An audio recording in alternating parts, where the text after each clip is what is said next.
Today, we're diving into the evidence behind one of the biggest claims in all of history, and we're going to do it through the eyes of a skeptical, investigative journalist. We're breaking down Lee Strobel's incredible book, The Case for Christ. So our story doesn't actually start 2,000 years ago. It starts in a Chicago courtroom. Lee Strobel, who was the legal editor for the Chicago Tribune, he's covering this case of a guy named James Dixon. And the evidence against him, it's overwhelming. We're talking fingerprints, a weapon, eyewitnesses. Dixon even confessed. I mean, it looked like a total slam dunk for the prosecution. But here's the twist. Dixon was innocent. He'd been framed.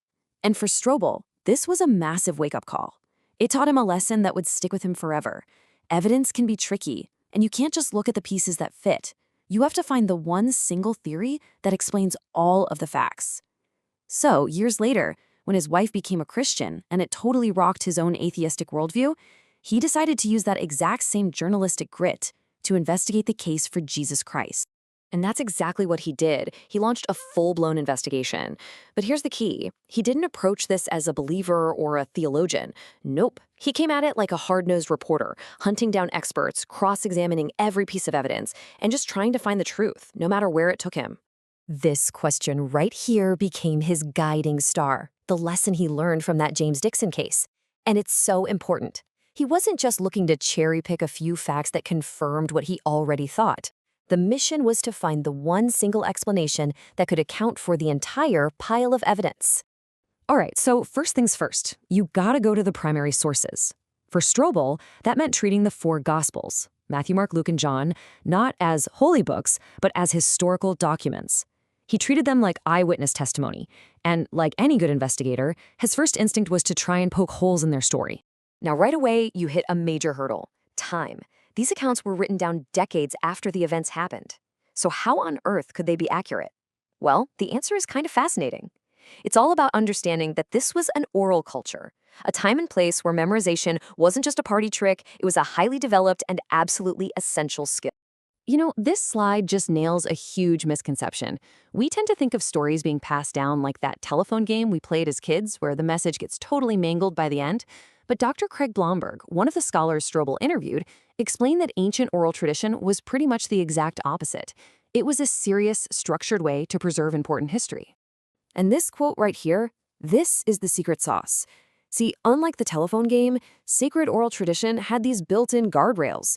The community knew the main story, the key facts, and if a storyteller messed up, they'd get called out and corrected. It was a self-correcting system designed to keep the core truths intact. Now, think about this. If you were making up a story to start a new religion, you'd make your founding fathers look like heroes, right? Of course. But Strobel applied what he called the cover-up test and found the exact opposite. The Gospels are just full of embarrassing details about the disciples. They're shown as being kind of dense, they fall asleep on Jesus when he needs them most, their leader Peter denies even knowing him, and they all run away like cowards. I mean, this is the opposite of propaganda. It feels real, it feels raw. Okay, so eyewitness testimony is one thing, but any good legal case needs outside confirmation. You need independent corroboration. So Strobel's next step was to see if he could find any evidence for Jesus from non-Christian or even hostile sources from back in the day. To do this, he went to Dr. Edwin Yamauchi, a top expert in ancient history. And the question was pretty simple. Do any other historians from that time, people outside the Bible, ever mention Jesus? You'd think if this was all just a made-up story, the historical record would be completely silent. Well, it turns out the historical record is anything but silent. You've got sources like Josephus, a Jewish historian, Pliny the Younger, a Roman governor, even the Jewish Talmud, which was certainly no friend of Christianity. And they all independently confirm these key facts: that Jesus was a real person, he had a brother named James, he was a teacher with a following, they called him the Christ, he was executed, and afterward his followers worshipped him like a god. And here's where it gets really fascinating. Did you notice that the Talmud says he performed his works through sorcery? Think about that. His critics weren't denying that he did incredible things that nobody could explain. They were just arguing about where the power came from. It's kind of like a backhanded confirmation of his miracles.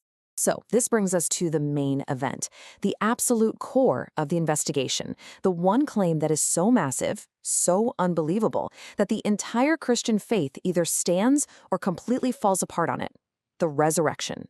Did Jesus actually rise from the dead?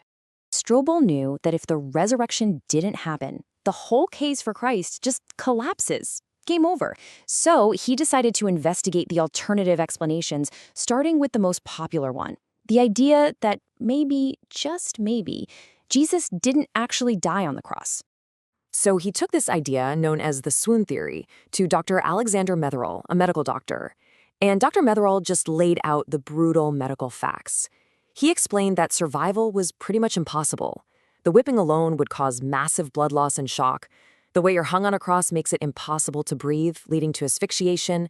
And just to be sure, the Romans plunged a spear in his side, which would have pierced his lung and heart. But then Dr. Metherell made an even more powerful point. He said, okay, let's just pretend for a second that Jesus somehow survived all that. He would have stumbled out of that tomb a bloody, broken, half-dead man. He wouldn't have inspired worship. He would have inspired pity. Nobody would have looked at him and said, there's the conqueror of death. They'd have said, somebody get this man a doctor. So with Jesus confirmed dead, Strobel turned to what lawyers call circumstantial evidence. And for him, this was maybe the most compelling evidence of all. Something had to explain what happened next. How did this terrified group of cowards suddenly transform into fearless preachers who are willing to die for their belief? How did a violent enemy of the church like Saul of Tarsus, or a family skeptic like James, Jesus' own brother, become leaders of the movement? And why would thousands of Jews suddenly abandon ancient religious traditions that had defined their entire culture for centuries? Something huge must have happened to cause all this.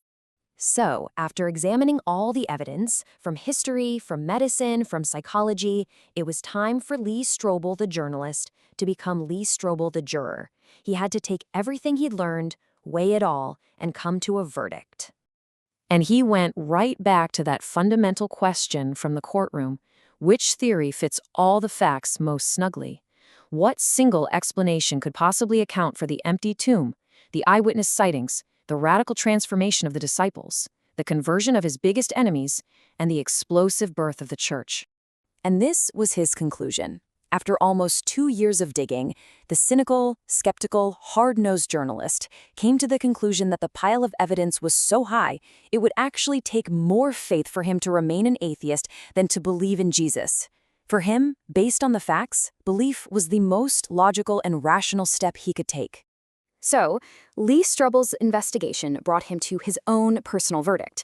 But, his goal wasn't to close the case for everyone. It was to open it. He laid out the evidence, the testimony, the competing theories, and now, just like in any trial, the final verdict is up to the jury. And in this case, the jury is you.